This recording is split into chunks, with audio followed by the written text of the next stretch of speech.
here we are. So I knew the moment that I mentioned Death Puppy in the Angry Video Game Nerd video that it wasn't going to leave the catacombs of my mind. Like, I was there for Death Puppy. Like, when he uploaded that to Cinemassacre, I watched that shit. Fucking pickles and milk, man. Morning, man.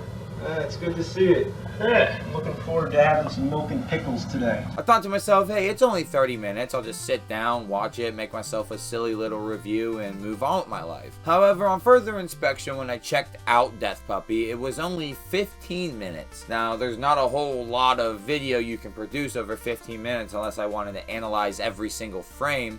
So I thought the best choice of action to be was to tack on another short film that James Rolfe also made. That being The Deader, the Better. When I was younger and I used to surf the Cinemassacre website back when it was in its original state, these were actual short films that I watched on that platform. So it's just cool to lump them together in my book. Also, with them being both horror films, I really thought putting them together would work, because both of them are on opposite sides of each other. One being a low budget horror film, and one being more with a bit of production put into it. Like with Death Puppy being a crappy little short film that James made in a week with his buddies with horrible acting, compared to Deader the Better, which actually had thought, time, and money put into it. And it's okay for me to call Death Puppy crappy right out the gate. James even does it before the film starts. You want to watch Death Puppy? Like, are you sure? This movie sucks.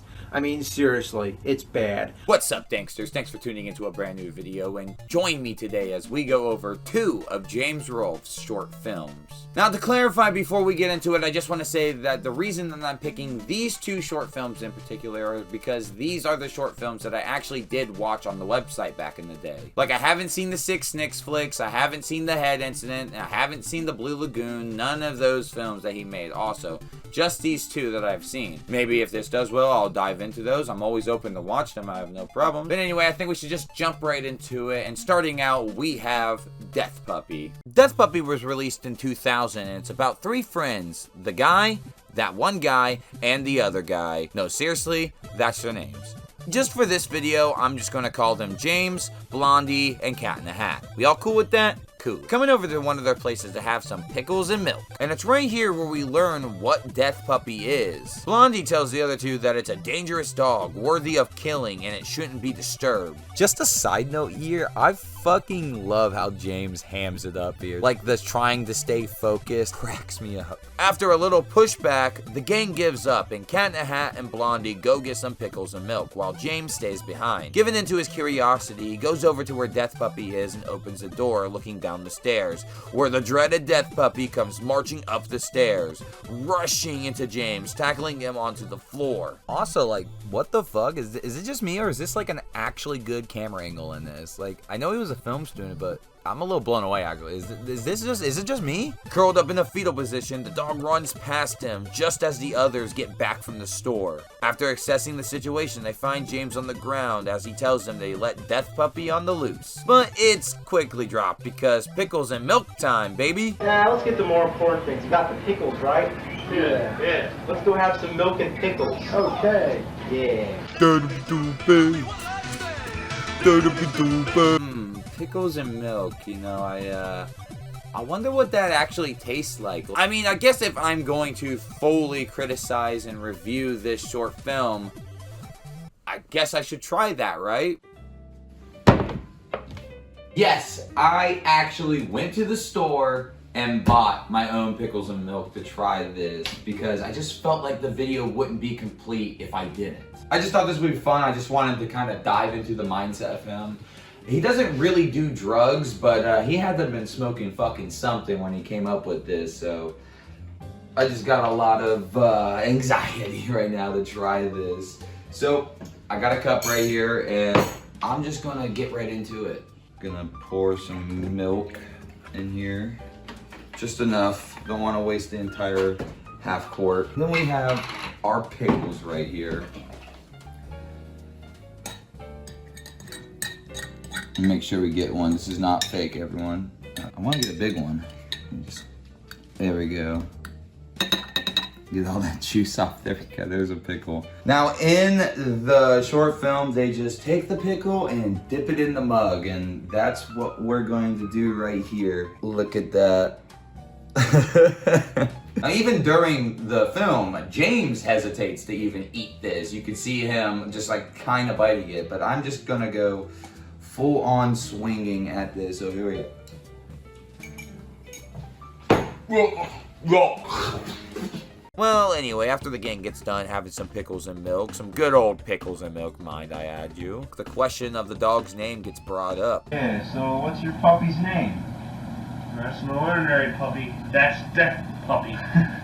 Yeah, alright, whatever. What's your puppy's name, though? This is actually a running joke in the film. This is going to happen again, and it happened once before, but I didn't cover it because it's not important, so fuck you. And while we never learn the name of Death Puppy, we get another lore drop about it, another reveal, that if you give the Death Puppy the middle finger, it will maul you. I must so warn you, whatever you do not give my dog the finger. My dog hates the finger. Especially the middle finger.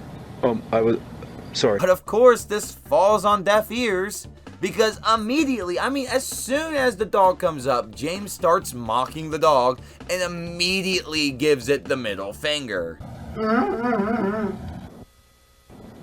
Up yours, you little puppy. Seriously, after James just does the I just, genuinely lost my shit. Well, as you can imagine, the Death Puppy didn't really care for the middle finger that much and mauls James. It's also here where we'll notice that while all this is happening, the dog changes forms and goes full on white. Is this the true form of Death Puppy? No, actually, it seems like they couldn't get the dog that they wanted to be Death Puppy to act right, so they had to throw in this second dog to, actually look like it's mauling the people. And I have to say, man, I take it back on the production parts and the budget, because obviously they had a budget to get a stunt double dog to come in and do the killing, and alright, I take it back. Death Puppy has just killed off James and drags him down to the basement, and Blondie just gets up and goes over and shuts the door. That guy, you never listened to me. Who is that guy anyway? Wait, you didn't even know this guy? Oh, so you're letting strangers into the house. Oh my god, I fucking hate this character so much. Alright, so now we're at a graveyard where it's here where Blondie reveals all of Death Puppy's victims. And then we get a little backstory of what Death Puppy is. But all of a sudden, something moves in the snow, and Cat in the Hat here thinks it's a mole and just starts beating the shit out of it with a shovel. Turns out, though, it was Death Puppy who dug her way out of the basement and then proceeds to kill Cat in the Hat. And Death Puppy is constantly swapping forms, from digging out while being white, then killing the Cat in the Hat as brown, then chasing the blonde guy while being white again. Well, now it's time for the final showdown. Owner versus Doggo. The Michael Keaton Batman music starts playing. Then the cops show up in these gimpy outfits and fight Death Puppy to some metal music, while all of a sudden the blonde guy gets to slip away and grabs a fucking gun to kill Death Puppy, shooting Death Puppy till the dog falls out the window in this brilliant scene.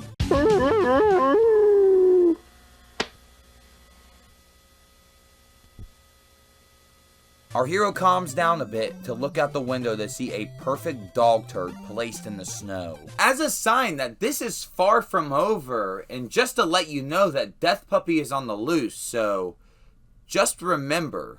That's no ordinary puppy. That's Death Puppy. And roll credits. So, this film sucks. Yeah, but still, it's really endearing to me. It's clear that this was just one day James got together with his friends, sat down and shot a fucking film together, and they just pieced it together just super fast, hastily, and threw it out there. They were like, hey, let's do a movie, like a Halloween parody with a dog that tries to kill us. That'll be funny. Going back to this, I had such a positive memory of this short film.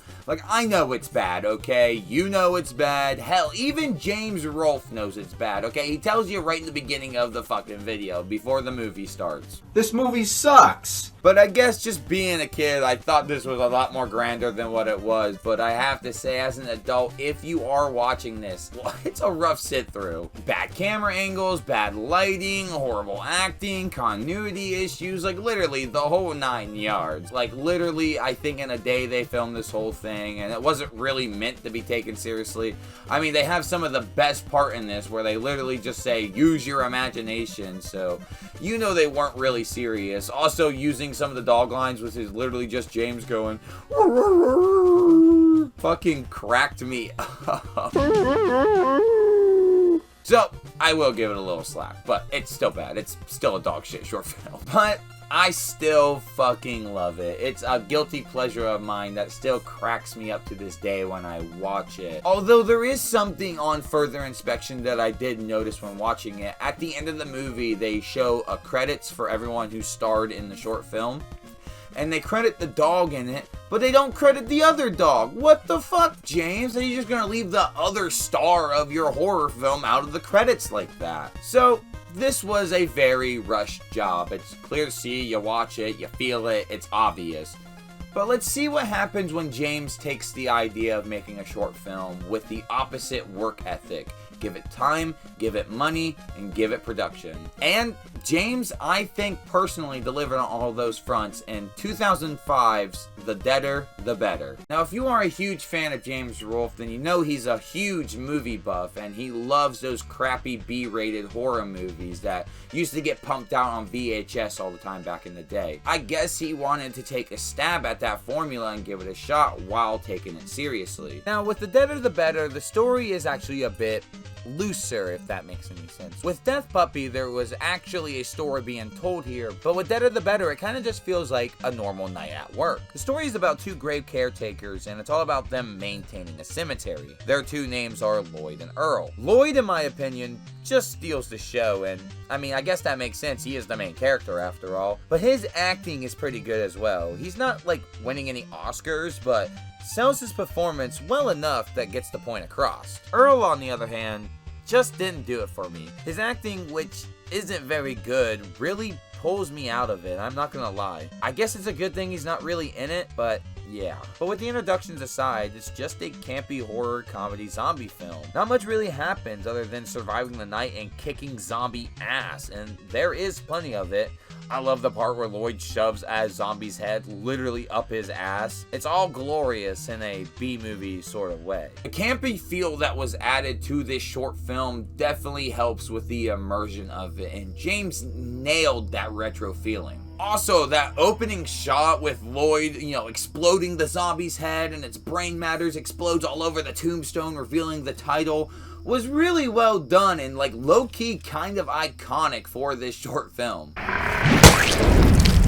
The blood, which was decided on by James to keep red, was a great choice. It really does help the film, and it stands out amongst the black and white of the film, making it pop in a way. Something about red on a gray and black background to me is just very appealing to look at. I don't know what it is. It's just so striking. It's not perfect. I mean, sometimes when James does it, you can see that people are fully colorized, and it's because he wants to maintain the full color of the blood that he's using. I mean, hell, sometimes he doesn't even use it at all. Sometimes it's just straight up turned off. But I would say 95% of the time, the effect is really well done. And given his budget on this, it's really decently edited. And speaking of budget, would you believe that the main cemetery in this entire film was shot in a garage? James made that entire cemetery in his parents' garage, and because of the camera angles, you can't really tell all that well that it's filmed in a garage. With the way it's shot, it makes the cemetery feel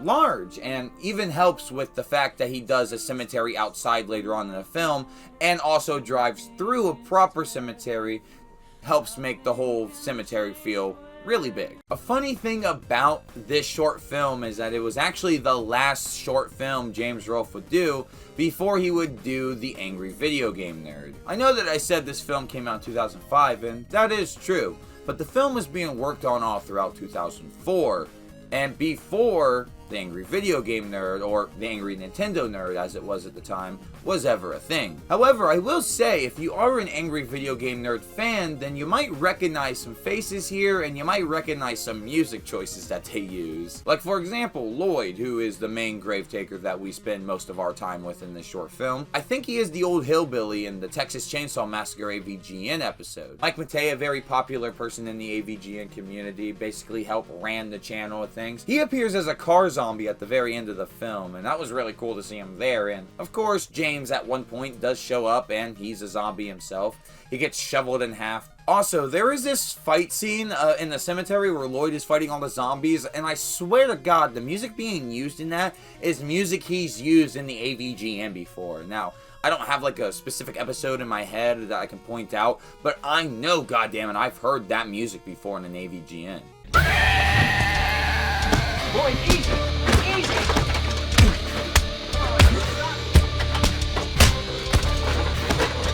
Also, I just want to say that besides the AVGN music, since I'm bringing up the music used in The Deader the Better is actually pretty decently picked. It's well made and atmospheric and really does add to that campy feeling. And I'd have to say The Deader the Better does do a mostly good job at picking those atmospheric music pieces. I just can't get over that fucking AVGN music piece. I know it was beforehand, but that's just what I related to. I would actually recommend watching The Deader the Better. It's only 16 minutes, so it's not that long. It all does a good job at keeping you entertained, so I definitely would recommend giving it a watch. Because of the way it's shot in 4:3. I would love to see a copy of this on VHS. It has the right tone, and I imagine watching this on a CRT would really just help add to the immersion, add to that campy feeling that he's already trying to give off. And well, that was both Deader the Better and Death Puppy. Two short films created by James Rolfe,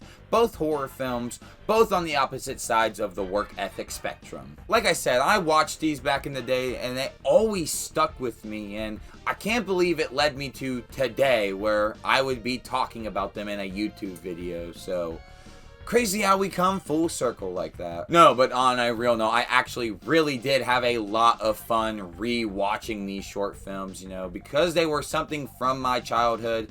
I at least had the nostalgia goggles on and could appreciate them for that. But both of these are on YouTube, so if you can get past the quality, give them a watch. Definitely The Deader the Better if you watch any of them. It's not no 10 out of 10, but it's a decent watch. Well, Danksters, that's going to do it for me. Did you guys watch anything related to James Rolfe's side projects? Did you only watch his AVGN content? Did you know he made any of these side projects, short films, anything? Let me know in the comments down below, and I'll get to you when I get to you. Also, when you're done with that, can I get you to hit that subscribe button and the bell for post notifications, because I wouldn't want you to miss a single upload of mine, and it would take like 10 seconds, and I would greatly appreciate it. Also, if you look in the description a bit further, you'll see all my socials on there. I have an Instagram, I have an X, I have a TikTok. If you want to follow me on any of those either, you can. The choice is always there. And looking further down, you'll notice that I also have a Discord and a Patreon. Both those links will be in the description as well, and feel free to join the Discord. We're always trying to get new members over there, and we'd love to have you. If you want to take any conversation a bit further, over there would be a great choice for you, and come join the community. And for those daredevils out there who want to pledge $1 to this channel, the Patreon is there, and any donation that is made for the Patreon will be put directly back into this channel for future videos and content. Alright, Danksters, I'm going to hop off of here, but just remember, you're not going to get this kind of content anywhere else, and you want to know why? Because that's the Dankers difference.